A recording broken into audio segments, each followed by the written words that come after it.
qarayman sizlarga zo'r hikoya ko'rsatib beraman, eksperiment rostdan. Kinoga tushdik. Kinoga tushdik. Mana bitta ekranda Duxshilevoy eksperimenti eshitmagan odam, bilmagan odam bo'lmasa kerak, ya'ni ikkita yoriq eksperimenti. Bu eksperiment natijasi kuzatuvchi kuzatilayotganga ta'sir qiladi, ya'ni kuzatuvchi kuzatilayotganni boshqara oladi. Bizi vaziyatlarni, bizi moddani harakat orqali o'zgartirmoqchi bo'lamiz. Lekin bunda juda ham katta kuchimiz ketadi, energiyamiz ketadi, lekin natija biza kutgandek bo'lmaydi. Duxshilevoy eksperimenti bilasizlar-ku, ikkita yoriqdan proton neutron o'tkaziladi. U yerda kuzatuvchi bo'lmaganda hamma yoqqa sochilib ketiladi nur. Kuzatuvchi qo'ygandan keyin faqatgina o'sha ikkita yorilgan tuynukdan tekis nur tushishi boshlaydi. Qaraydi, men sizlarga zo'r misol ko'rsatib beraman. Kinoga tushdik. Kinoga tushdik. Mana bitta ekranda kinolar o'ynayapti, to'g'rimi? Anaqalar aktyorlar, aktrisalar, yana mana bir nimalar, vaziyatlar, hamma narsa o'ynayapti. Endi mana shu yerda kasallik bo'lishi mumkin, muammo bo'lishi mumkin, nimadir yoqmayotgan obrazi, mana bu bizga yoqmaydi. Men buni chiqarib tashlamoqchiman, tashqarida nimadir qilib, mashina kelib olib tashlamoqchi bo'lamiz. Men bu obrazni olib tashlamoqchi bo'lamiz, men bu obrazni olib tashlamoqchi bo'lamiz. Endi bu kinodagi kartinka. Kinoda oq daskada kino ko'rishni boshlaymiz, syujetlarni ko'rishni boshlaymiz. Endi bu yerdagi syujetlar qayerdan kelyapti bilasan? Bu yerdagi syujetlar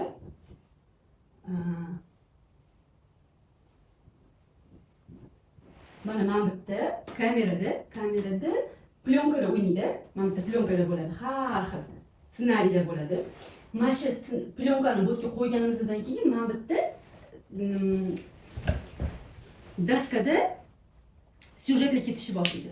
Biz nima qilamiz? Doim mana bitta o'zgartirmoqchi bo'lamiz. Harakatimiz bilan nima deydi? Kasal bo'lsak doktorga boramiz, nimadir qilib mana bitta olib tashlamoqchi bo'lamiz. Endi qarang, mana bittaga plyonkani o'zgartirmaguningizcha, mana bittaga syujet o'zgaradimi?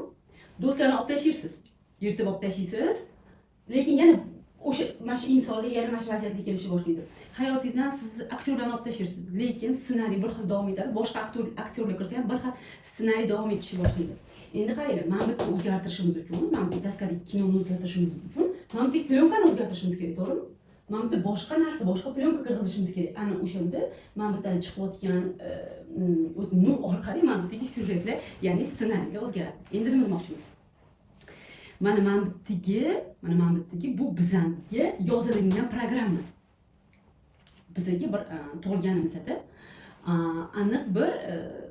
aniq programmalar yuklanadi. Ya'ni bizani o'zimizning programmamiz bor va bizga tashqaridan kelayotgan programmalar yuklanadi. Bu yillar davomida yuklanilishi mumkin. Tug'ilganimiz bilan ajdodlarimiz bilan keladigan programmalarimiz bor. Endi mana bittagi kartinkani o'zgartirishimiz uchun biza mana bittagi plyonkani o'zgartirishimiz kerak. Ya'ni bizga yuklanilgan programmalarni o'zgartirishimiz kerak. Ko'p holatlarda bizga yuklanilgan mana shu plyonkadagi lentadagi tasvirlarning nimaligini bilmaymiz. Ya'ni neosoznan bizga kirgizilgan sxema orqali o'ynashni boshlaymiz. Endi hozir juda ham ko'pchilik mana uyg'onish davrida yashayapmiz. Uyg'ongan o'zini biladi.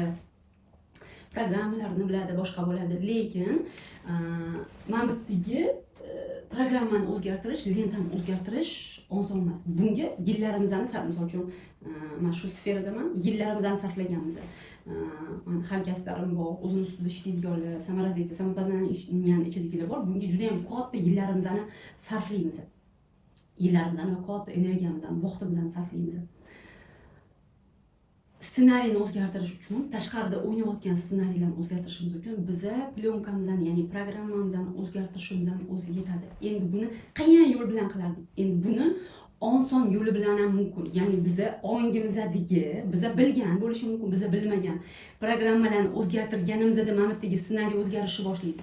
Bu oldindagi qiyin emas. Chunki biza o'sha hamma narsa mobilniy versiyasiga o'tib ketdik, tezlashib ketdik. Osonlashib ketdi. Transformatsiya asrida yashayapmiz-da. Tezlashib ketgan, oddiylashib ketgan, katta mana o'zgarishlar ham global. Endi yillarimizdan sarflamasligimiz mumkin biza nimanidir o'zgartirish uchun. Qarang, endi siz bu yerda kartinkani o'zgartirish uchun sizga yozilgan programmalarni ko'rishingiz kerak. Hozir sizni hayotingizda nima o'ynayotgan bo'lsa, ular bu yoqmayotgan muammoingizni oling, yoqmayotgan kasallikni oling, yoqmayotgan vaziyatingizni oling. Shu bilan bog'liq sizga yuklanilgan ishonchlar bor. Sizga yuklanilgan obrazlar bor. Biling, siz eshitib kelgan, siz ko'rib kelgan obrazlar hozir sizni hayotingizda o'ynayapti. Mana shu hozir hayotingizda o'ynayotgan obrazlarni, vaziyatlarni o'zgartirish uchun sizga yillar davomida yuklanilib kelgan, siz ishonib kelgan ishonchlarni, obrazlarni o'zgartirishingiz o'zi yetadi. Buni qanaqa qilishimiz mumkin? Nilufar aka, buni yillar davomida qilamiz, bilaman, lekin o'zgartira olmayman deyishinglar mumkin. Bir xil aytadiki, Nilufar, nima bu, qanaqa bo'ladi? Ikkita variantga ham meni YouTube kanalimda videoyim bor. Programmani o'zgartirish bo'yicha shu programmani o'zgartirish asosida ishlasanglar, bu yerda bitta dona texnikani aytganman otda. O'sha birinchi programmani ham ko'rishimiz muhim va programmani o'zgartirishimiz muhim. Programmani ko'rib o'zgartirib buni ustida ishlasak, hozir 10 yil ishlashingiz shart emas. 1 yil ham ishlashingiz shart emas. Kачественni 3 oy ishlashingiz mumkin. Kачественni eng kamida 40 kun ishlasangiz, programmalaringiz o'zgarayotganini sezasiz, o'zgarayotganini ko'rasiz. Mana shu dars orqali o'zimni ustimda ishlayman deydigan bo'lsanglar, Telegram shapkasi orqali, mana shu profil shapkasi orqali Telegramga kirasizlar, adminga yozinglar, sizlarga mana shu darslikka tashlab beradi. O'zingiz topa olmasanglar, lekin YouTube'da yopiq ochiq dostupda emas, yopiq dostupda bor. O'shaning uchun kirib, Telegramdan kirib olishingiz mumkin linkini va o'zingizlar ustingizda ishlanglar, o'zingizlar qila olasizlar. Bu yerda faqat bitta texnika ko'rsatganman. Davomiy ishlasanglar rezultati bo'ladi va kelib menga aytasizlar, Nilufar opa, shunaqa rezultatlar oldim, shunaqa menda o'zgarishlar bo'ldi deysizlar. Ya'ni admin bo'lsin, nimadir berdim, o'zi javobiga rahmat, minnatdorman, ichingizda eslab qo'yishingiz, duo qilib qo'yishingiz o'zi ham yetarli. Yoki bo'lmasa, Nilufar opa, yana qo'shimcha texnikalar, men o'zimni tabiatim shunaqa, bitta narsani ushlab o'tirmayman. Uni ham qilaman, buni ham qilaman, buni ham qilaman, hamma joydan qilib ko'raman-da. Keyin misol uchun natijani kutishim mumkin. Bitta narsani qilib qani deb poylab o'tirmayman, hamma sferdan qilib ko'raman. Agar shunaqa menga o'xshaydiganlar bo'lsa, Nilufar opa, boshqa texnikalarni ham o'rgating, общий hamma taraflama qanaqa ishlasak bo'ladi desanglar, unda ham Telegramga o'tinglar. Adminlarning anaqasini, nikini qoldiraman sizlarga, hechqasini qoldiraman va bizani ong dasturlash marafonimiz bor. Birinchi potokni o'tdim. Shunaqangi mo'shli natijalar bo'ldi. Bu o'tda bergan texnikalar men o'zimda qo'llaganman. Nimada qo'llaganman? Munosabatda qo'llaganman. Men hayotimda eng katta muammoim munosabat bo'lgan. Katta muammoim. Pul men uchun umuman muhim bo'lmagan. Munosabatda ishlatganman. Ko'rinishimda, o'zimni qabul qilishimda ishlatganman. Juda ham ko'p komplekslarim bo'lardi. Ko'p komplekslar, o'zimni qabul qila olmas edim. Antim yoqmas edi, mentim yoqmas edi, ya'ni o'zimni ko'rsata olmas edim. Hozir YouTube'da bemalol chiqa olaman, Instagramda bemalol chiqa olaman.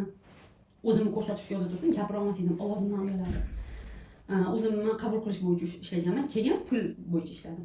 Boshida menga pul muhim emas, menga shunday pul, shundan anaqa qiladi deydigan bo'lsam, keyin pul menga baribir qiyinchilik bilan kelar ekan, pulga munosabatimni o'zgartirdim. Pul kurashib, chiranib, qanaqadir harakatlar qilib orqaga kelsa, hozir oson, yengil, sevgida keladi.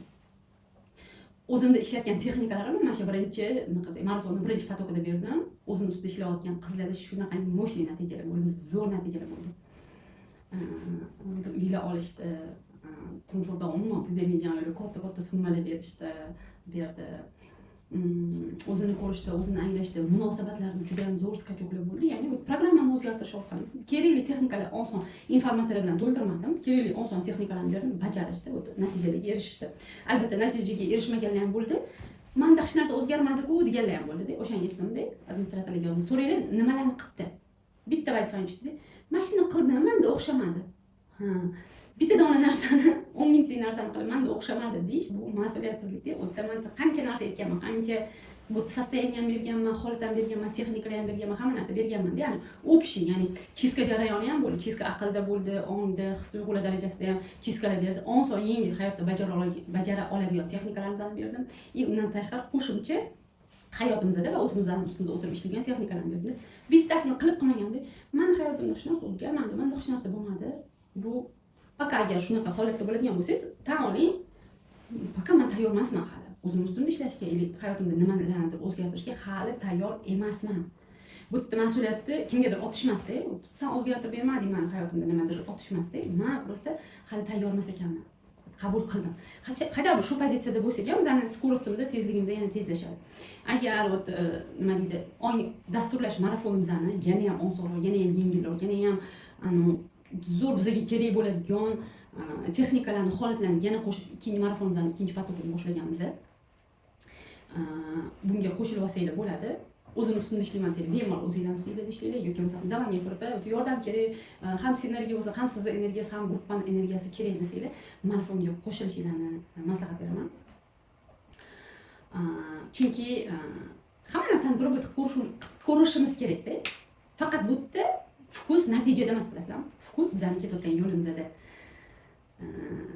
Qayergadir borgandan keyin maza bo'ladi, baxtli bo'ladimiz deymiz-ku, lekin aslida u maza yo'lda. O'shani probit qilishimiz, nimalarnidir tajribamizdan o'tkazamiz, qilib ko'ramiz, o'xshaydi, o'xshamaydi, anaqa, mana ya'ni o'zimizdan versiyamiz ham o'tishni boshlaymiz-da. Mana shu yo'lli protsess o'zi qiziq, maza jarayon. Diqqatimizni protsessga qaratamiz, diqqatimizni holatga qaratamiz. O'zingizni ustingizda o'zingiz ishlamoqchi bo'lsangiz yozing. Bepul dars emas. Pullik darsimni sizlar uchun bepul linkini tashlab berishadi. Bu naqada YouTube'dagi yopiq darsim. Linkini tashlab berishadi. O'sha dars orqali o'zingiz ustingizda ishlab, hayotingizni mana bu yerdagi ssenariyni o'zgartirishingiz mumkin. Biling, mana bu yerda o'zgartirgan bilan hech narsa bo'lmaydi. Mana bu yerdagi aktyorlar ketadi, mana bu yerdagi vaziyat o'zgarishi mumkin, lekin ssenariy boshqa aktyorlar bilan takrorlanadi. Kasallikda ham shunaqa. Kasallikni siz dori ichib to'g'rilashingiz mumkin, tuzatasiz. Dori faqat simptomlarni o'ldiradi, sababi bilan ishlamaydi. Dori ichib mana bu yerdagi simptomlarni o'ldirishingiz mumkin, kasal ketadi. Lekin bu yerdagi kasal ildizi sababi mana bu yerga o'tadi. Mana bu yerdan nimada chiqishi boshlaydi, boshqa joydan nimada chiqishi boshlaydi. O'shaning uchun muhim narsa faqatgina mana bu yerda o'zgartirish emas, mana bu yerda o'zgartirish. Bizga yozilingan programmalarni o'zgartirish ana o'shanda kачественно siz hayotingizni boshqaruvchisiga aylanasiz. Hammaga katta rahmat. Ma'lumotlar foydali bo'lgan bo'lsa yozib qo'yinglar. Admin важный. Men uchun kerak emas, menga hech narsa rol o'ynamaydi. Like ham rol o'ynamaydi, menga nimadir kerak, unaqa ham rol o'ynamaydi. Chunki men rol o'ynash uchun juda katta potok bo'lish kerak-da. U darajada menda unaqa katta potok yo'q. Lekin admin bo'lishi, siz nimadir olganingizda rahmat, minnatdor bo'lishingiz, xursand bo'lishingiz, bu o'zingiz adminingiz uchun kerak.